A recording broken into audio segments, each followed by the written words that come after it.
매일 묵상 23년 6월 4일 주일 하나님 말씀으로 교육하십시오. 잠언 29장 15절에서 27절 말씀. 매와 꾸지람은 지혜를 주지만 제멋대로 하도록 내버려 둔 아이는 그 어머니를 망신시킨다. 악인들이 많아지면 죄악도 늘어나지만 의인들은 그들의 파멸을 보게 될 것이다. 내 아들을 바로잡아 주어라. 그러면 그가 너를 평안하게 하고 또 내 마음에 기쁨을 줄 것이다. 계시가 없으면 백성들은 망하나 율법을 지키는 사람은 복이 있다. 단순한 말로는 종을 가르칠 수 없다. 이는 그가 알아듣는다 해도 따르지 않기 때문이다. 내가 성급하게 말을 하는 사람을 보았느냐? 그보다는 차라리 어리석은 사람에게 더 소망이 있다. 종을 어려서부터 곱게 키우면 결국에는 아들인 양 한다. 화가 난 사람은 다툼을 일으키고 화를 잘 내는 사람은 죄를 많이 짓는다. 사람이 교만하면 낮아지지만 겸손한 마음을 가진 사람은 영광을 얻는다. 도둑과 어울리는 것은 자기 영혼을 미워하는 것이니 저주하는 소리를 들어도 변명할 수 없다. 사람을 두려워하면 덫에 걸리지만 여호와를 의지하는 사람은 누구나 안전하다. 통치자의 은총을 구하는 사람은 많으나 모든 사람의 심판은 여호와께로부터 나온다. 의인은 불의한 사람을 싫어하고 악인은 정직한 사람을 싫어한다. 아멘. 묵상 길잡이. 가정과 교회를 위해서 믿음의 다음 세대를 바르게 징계하고 하나님의 말씀으로 양육하게 합니다. 잠언 29장 18절에 묵시에 해당하는 히브리어 하조는 숨은 것을 드러냄, 덮개를 벗김 이란 뜻으로 사용되었습니다. 하나님이 그분의 뜻을 성령을 통해 알려주는 것을 일컫습니다. 묵시는 주로 선지자가 전했지만 그렇지 않은 경우도 있었습니다. 묵시와 계시의 어원은 같습니다. 모든 부모에게는 자녀를 바르게 양육할 책임이 있습니다. 육체의 성장을 돕고 바른 성품과 지식을 갖추게 해야 합니다. 그러나 그리스도인이 자녀를 양육하며 가장 중요하게 생각해야 할 것은 신앙 교육입니다. 첫째, 바른 징계가 있어야 합니다.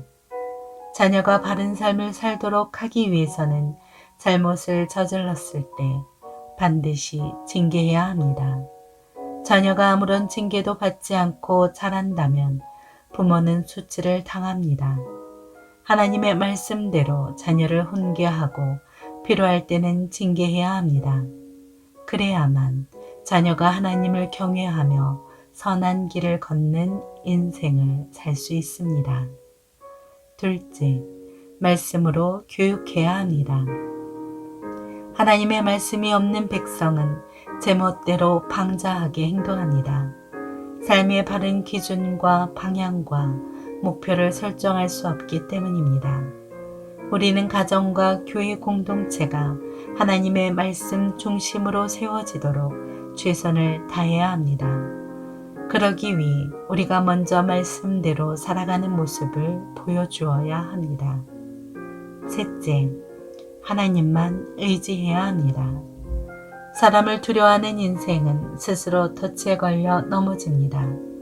그러나 하나님만 경외하며 그분을 의지하는 인생은 하나님께 보호를 받습니다. 마땅히 두려워할 대상을 아는 것이 참된 지혜입니다.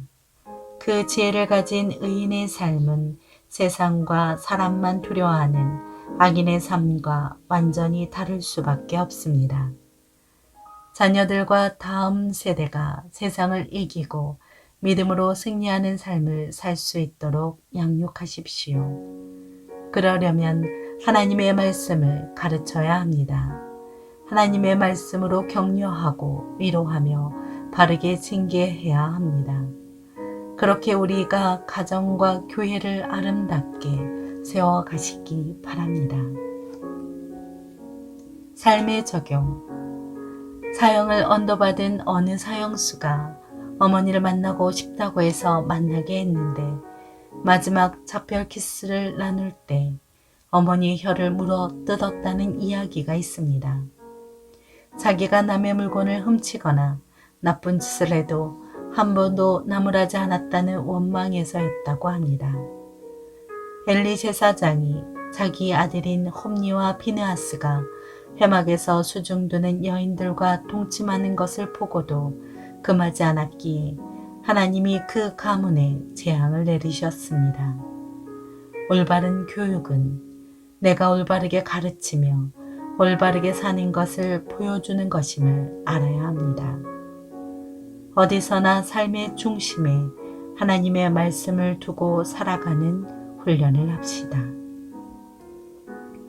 기도합니다. 주님, 우리 가정이 언제나 하나님 한 분만을 경외하고 높이게 하옵소서. 예수님의 이름으로 기도합니다. 아멘.